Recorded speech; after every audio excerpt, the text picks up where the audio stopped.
Welcome back. I'm joined to discuss the week's events with my good friend, the executive director of the American Conservative, Curt Mills. So, Curt, this week we had President Trump marking September 11th. This was such a seminal moment in the shaping of the world and in what transpired thereafter with so many millennials, so many readers of the American Conservative.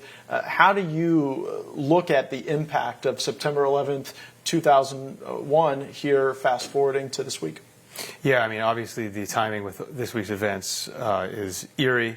President Trump, is the head of a nation that is in many ways still at war and still dealing with the ramifications of the immediate reaction to September 11, 2001, and the sort of culture of fear that took hold here in Washington. And a lot of the promise of President Trump's 3 campaigns were to sort of roll that back, maybe return America to a more innocent time before the ravages of globalization started in the 90s. And we'll see if he can finish that unfinished work in this term. What I think about on 9/12 is that 9/12 sense of unity the country had after 9/11. And we were told that this was this great silver lining that would emerge out of a tragedy, that we would be unified and behind President Bush. And reflecting back, I think that unity was very dangerous. I think not having people asking serious questions about sending our troops to war, committing our financial resources to propped up regimes did the American people a disservice. And now, whenever there is some great moment of unity, I try to be a little more critical in my thinking about it. How do you think back to the way so many on the right and the left were brought together to this vision that included, invading Iraq, invading Afghanistan, and passing the Patriot Act? Yeah, I mean, I think it's very difficult in a time of crisis to be the person that says, let's be sober here, let's take a step back, because I think the natural human impulse is to say, let's do something. But the reality is, if we had kept our powder a little dry, if we had looked at the problem in the macro, that the reality was that Osama bin Laden was a marginal fringe character in the Muslim world, in the Arab scene, and that he was, basically the head of a couple of thousand fighters hiding out in caves and deserts, and it could have been effectively a counterterrorism and police action that turned into, I think, an American holy war against an entire region, the results of which we are still dealing with today. And I think we saw a little bit of this in 2020 in a separate theater with COVID, which is crisis emerge, shock happens, and people want quick answers, and so we lock down.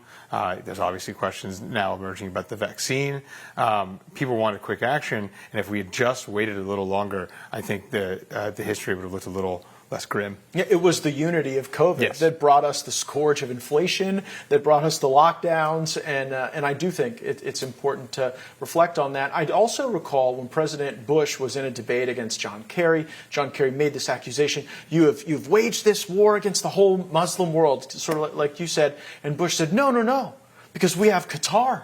He called them Qatar, but he said, no, we have Qatar, they're with us. And now we see Israel bombing Qatar. The Prime Minister made mention of why. Take a listen. We also have a September 11th. We remember October 7th.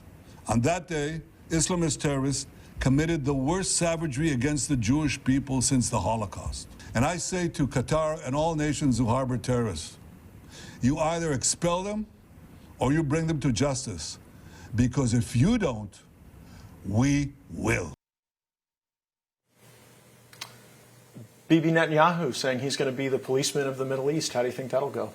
Yeah, I mean, Netanyahu's desire to remain in the center of action at all times and all hours is really striking. I mean, I think it frankly exceeds Donald Trump's, which is really saying something, considering one is the Prime Minister of Israel and one is the President of the United States. The reality is that contra the citizenry of the United States, and I argue Israel, Netanyahu doesn't have the luxury of stepping back. He needs constant action and constant crisis and constant fear and omnipotent confusion, all-encompassing helter-skelter, if you will. And but what's the limiting principle on that? Because based on what Netanyahu just said, what's next? Are they going to Gaza Doha? Like, are they going to bomb Dubai and Abu Dhabi next? Because to me, Curt, this looks a lot more like Israel being unsettled by rising Arabian capital markets and wanting to disrupt the liquidity that a lot of those markets are providing more than responsible geopolitics. I don't see Israel safer being a country that is lobbing U.S.-funded weapons at a country that is graciously housing and hosting our military. It depends what kind of Israel. I think an Israel that is turning itself into a sort of psycho-religious garrison state, as I think is the direction of the state heading into the 2030s, does want a weak Arab world and does want a weak Muslim world. And I think you will see them trying to effectively decapitate, if you will, any society that is strong. Even Syria, the new president of Syria. Look, my view on Syria has been very consistent. Assad wasn't our business, and Ahmed al-Sharaa is in our business. And I think President Trump basically had that same instinct when he shook the man's hand in May. He's poised to shake his hand again, apparently, at the UNGA here in New York in a few weeks. But Netanyahu has bombed that man's country. And Netanyahu has bombed now the country of Qatar, which, you know, of course, Trump also shook that emir's hand as well. And it took a pretty large plane from them. Yeah. Like, whoa, does a $400 million plane not get you not having U.S. weapons shot at your country? I guess the plane wasn't large enough, or there should have been two planes, or something like this. I mean, look, that country has been villainized, and, like, make no mistake, they have an influence operation, they have a perspective, just like almost any country around the world. But the reality is that is Arab Switzerland. If nobody is hosting these talks, that means no talks are happening, and one wonders if that's actually the end game. They don't want diplomacy. I don't love the idea of Hamas being hosted anywhere, frankly. But, like, what are your? Would you rather drive them into a Central Asian cave somewhere so that we have to invade countries and then try to rebuild them with the cost of trillions of dollars, or would we like to have our eye on them in a place that, like Doha, that's very permissive for U.S. intelligence to be able to operate? The Qatari ambassador to the United States wrote several years ago in an op-ed that they are hosting these Hamas leaders because the United States asked. Yes. You know, do you expect Israel to attack other Arab countries in the coming weeks and months, as they've done Qatar? Not just Arab countries. I think there's an actual lot of fear in Turkey now. I mean, that is, I think, well reported. I think Egypt also fears where they're standing.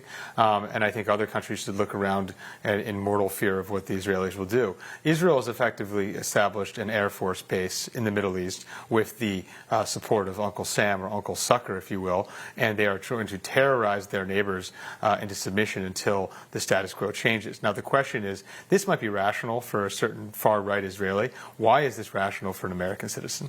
Yeah, and I wonder if American politics will put some sort of limit on the largesse that Congress seems to be so willing to extend for Israel in these midterm elections that are coming up. I wonder if in Republican primaries this is going to be a robust debate about the future of the U.S.-Israel relationship. Is that something that you guys are going to be watching at the American Conservative? Absolutely, I think so, and especially because, you know, President Trump triumphed over Joe Biden, President Trump triumphed over Kamala Harris, and he triumphed in large measure because he promised to end their wars. The danger here is that memories are short, and that these are going to become President Trump's wars and not Democratic wars in short order. And I think he needs to continue to work on the diplomatic track and not be a supplicant to a foreign power. And he has expressed his frustration with these strikes in Qatar. I think there was frustration previously expressed somewhat profanely at Israel and Iran, which, by the way, was nice to see that there was at least a willingness to be broadly critical when that broad criticism was warranted, other than the withholding of funds, which is a powerful motivator. Do you see other motivators here where President Trump can try to constrain the, really, I would say, self-destructive tendencies of the Israeli government right now? Yeah, I mean, the funds issue is enormous. There's also some chatter on the Hill, and I'm sure you remember this, the Memorandum of Understanding is coming up in 2028. I know that sounds like a boring technical thing, but an update on the official U.S. government's position on Israel that will occur during this Republican term in office and occur about a month before the 2028 presidential election, I think actually could be a big story in the coming months. Some are concerned about diminution in the turnout of particularly young men in the midterms. The greatest motivator of that group was, President Trump in the last election. The great organizer of that group we've lost tragically in Charlie Kirk. But the issue sets really seemed to be focused on the economy and people's economic prospects, but then whether or not young men believed that they would see their friends and their classmates and colleagues sent off to these wars.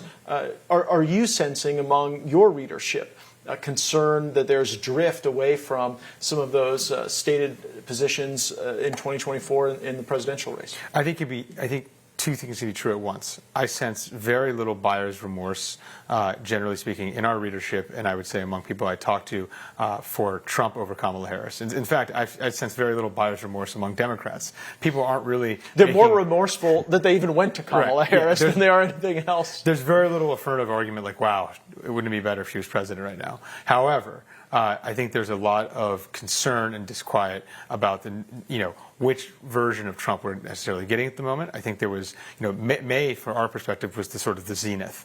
He avoided traveling to Israel specifically. He shook hands with the leaders of the big Gulf countries, Qatar, UAE, Saudi. He denounced neoconservatives openly in his rhetoric. And I think since the Israeli sneak attack on the Iranians on June 13th, there have been some concerning rhetoric on foreign policy, and it seems as if, the risk for the White House is that they get typecast as a sort of baby boomer administration, delivering tax cuts and war in Iran and little else. And oftentimes with President Trump, different than other world leaders, the rhetoric is used as a tool of itself, right? There was this theory like presidential words matter, they're so critically important. But then you saw with like North Korea, 1 minute it's your little rocket man and I've got a bigger red button than you. Another minute it's a love affair. And so there is a fire and ice approach to how Trump does this, where that rhetoric doesn't concern me as much. I'm grateful that the 12-day war wasn't the 20-year war. And, in the week where we reflect on the meaning of 9/11, it's nice that we are not right now seeing U.S. troops deployed to the Middle East in active combat. I'm certainly hopeful that President Trump's able to pursue the peace agenda so it doesn't happen. Absolutely. I think the North Korea example, and just to close on this, is the best case scenario. People forget, in 2017, we thought we were going to war with North Korea. In fact, Obama, in his sort of handoff meeting with Trump in November 2016, said the biggest issue you will face is North Korea. And by 2018, 2019, he was shaking Kim Jong-un's hands. Now, is North Korea stable? Is North Korea the greatest society on earth?